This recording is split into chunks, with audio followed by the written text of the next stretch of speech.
आज हम ग्रामर का एक बहुत ही इम्पोर्टेंट टॉपिक करने जा रहे हैं जिसका नाम है डिटरमिनर्स।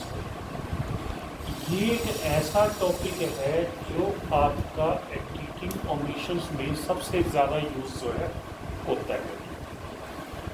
डिटरमिनर्स में सबसे पहले तो हम कुछ ऐसे वर्ड्स पढ़ेंगे जो लगते सेम हैं लेकिन अंतर उनमें बहुत ज़्यादा जो है होता है। इसमें सबसे पहले हम बात करेंगे मच और मैनी की। मच और मैनी। मच का मतलब होता है बहुत और मैनी का मतलब भी क्या होता है?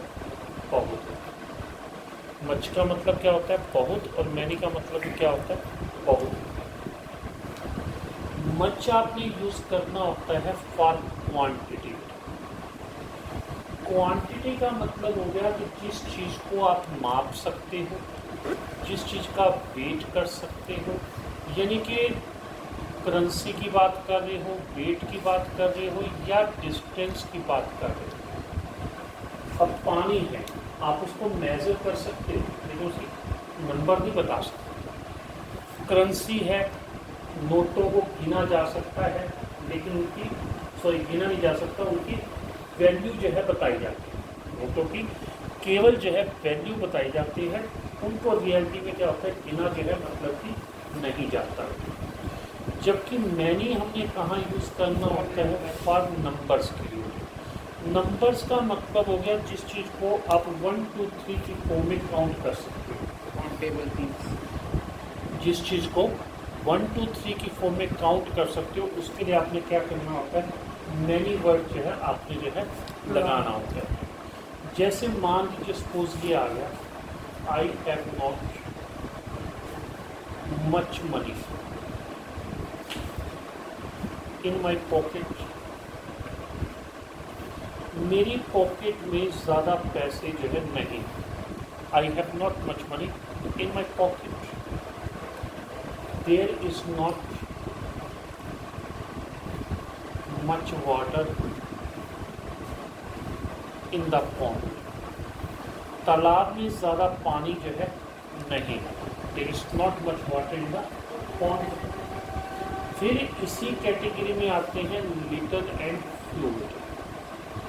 लिटिल का मतलब होता है कम और फ्यू का मतलब भी क्या होता है? कम। लिटिल का मतलब क्या होता है? कम। फ्यू का मतलब भी क्या होता है? कम। लिटिल आपने यूज़ करना है फॉर क्वांटिटी। लिटिल आपने यूज़ करना है इसके लिए क्वांटिटी के लिए, और फ्यू आपने यूज़ करना है फॉर नंबर के लिए। यानी कि लिटिल और फ्यू की वही बात है जो आपकी मच्छर मैंने की है। लिटिल और फ्यू की वही बात है जो आपकी मच्छर मैंने की है। अब बेसिक डिफरेंस आपको पता होना चाहिए लिटिल और फ्यू में। ए लिटिल ए फ्यू में, और द लिटिल द फ्यू। देखिए जब खाली लिटिल या फ्यू लगेगा इसका मतलब होता है equal to nothing.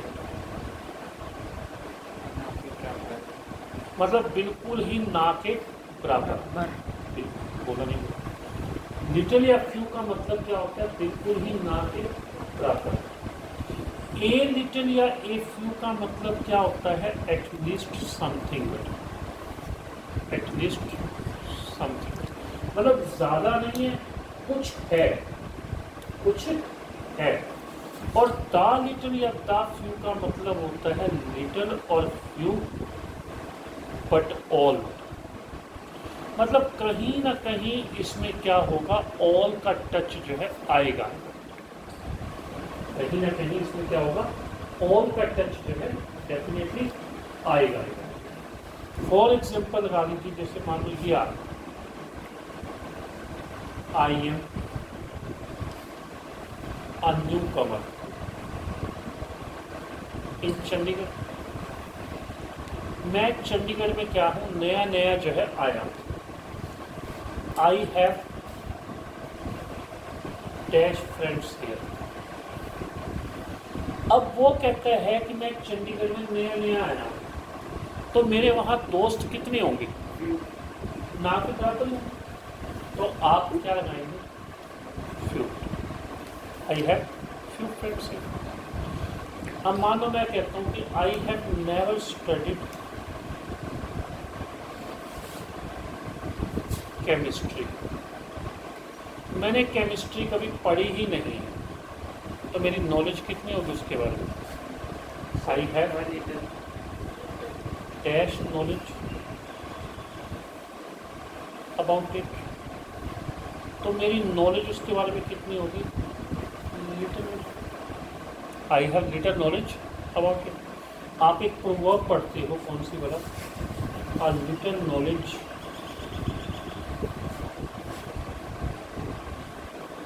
Is a dangerous thing.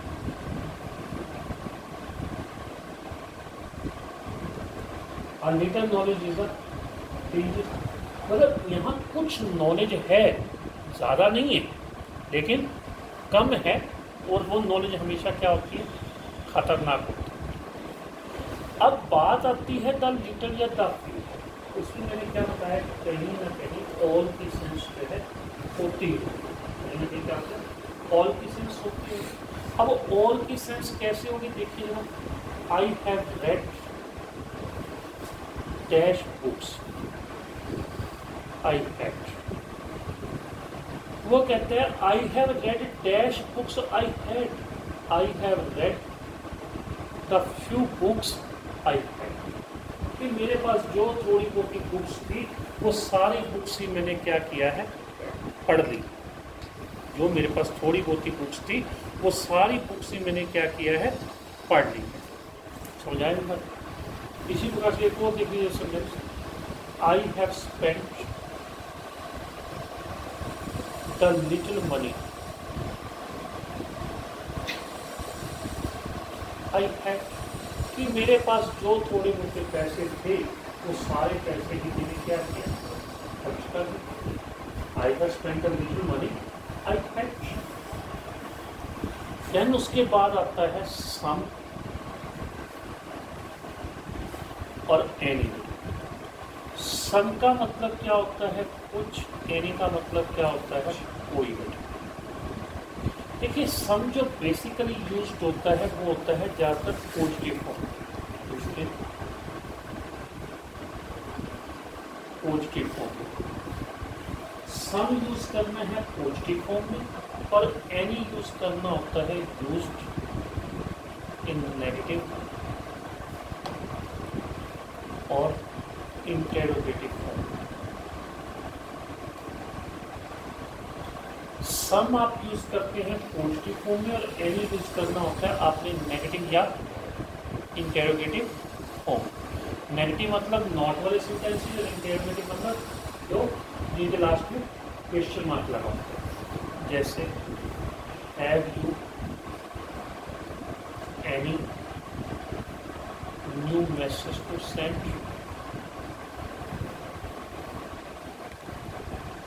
क्या आपके पास सेंड करने के लिए कोई नया मैसेज है, have you new message to send. I have not written him any letter, मैंने उसे कोई लेटर जो है नहीं लिखा। She has some good story books, उसके पास क्या है, कुछ अच्छी स्टोरी बुक्स है, she has some good story books. Then आता है ऑल और ऑल, और ऑल का मतलब होता है सब, ऑल का मतलब सारा। देखिए ऑल जो है वो आपने लगाना है नंबर के लिए, और नंबर बेटे, और होल लगाना होता है फॉर ग्रुप या क्वांटिटी। मतलब जब किसी चीज का पूरा कलेक्शन कर दिया जाएगा, जब किसी चीज का पूरा कलेक्शन कर दिया जाएगा वहाँ पे क्या लगेगा, ऑल लगेगा। और अगर पूरे ग्रुप की बात कर रहे हैं तो वहाँ पे क्या लगेगा, आपका ऑल जो है लगेगा। all the students ran away.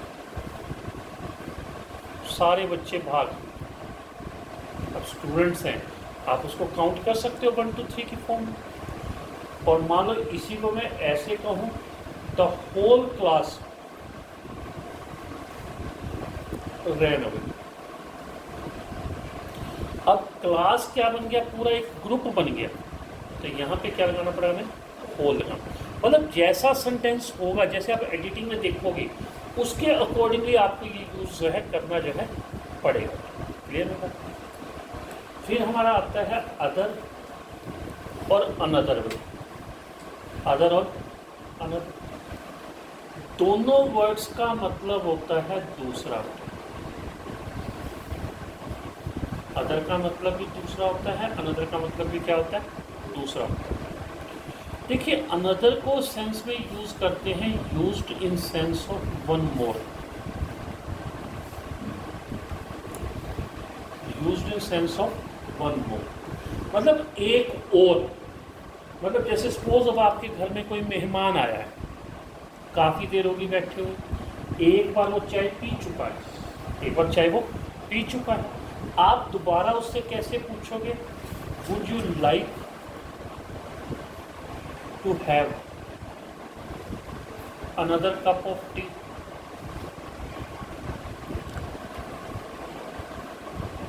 क्या आप और चाय लेना पसंद करेंगे, would you like to have another cup of T.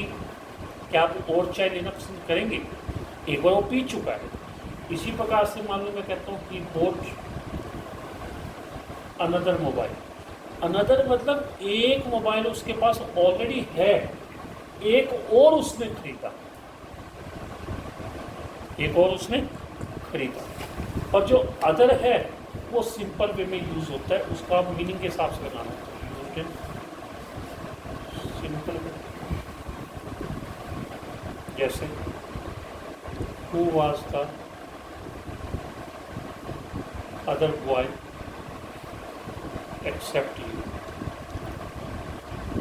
तुम्हारे अलावा वो दूसरा लड़का कौन था जिसने शरारत की थी। Who was the other boy except you, तुम्हारे अलावा वो दूसरा लड़का कौन था। दूसरा आता है नो और नॉट। बड़ा यूज करते हैं नो सर, नॉट सर, लेकिन डिफरेंस क्या है नो और not.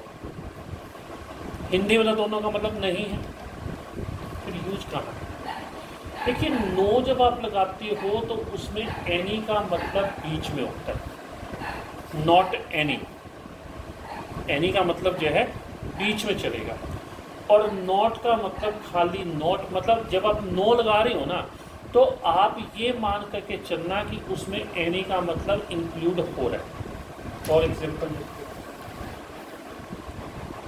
A snake has no years.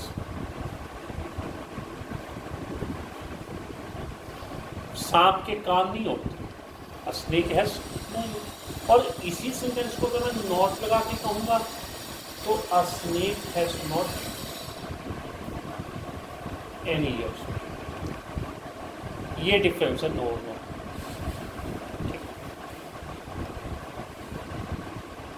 Each और every.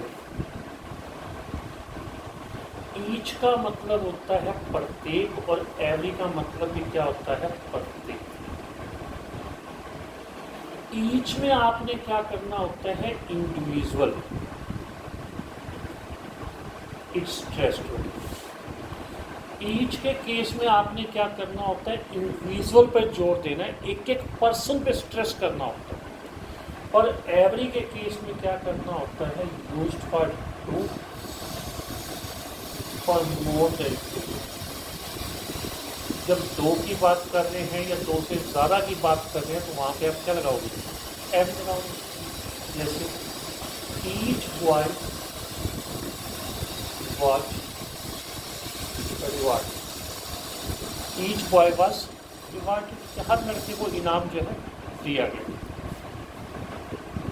He comes here every, ठीक। Comes here.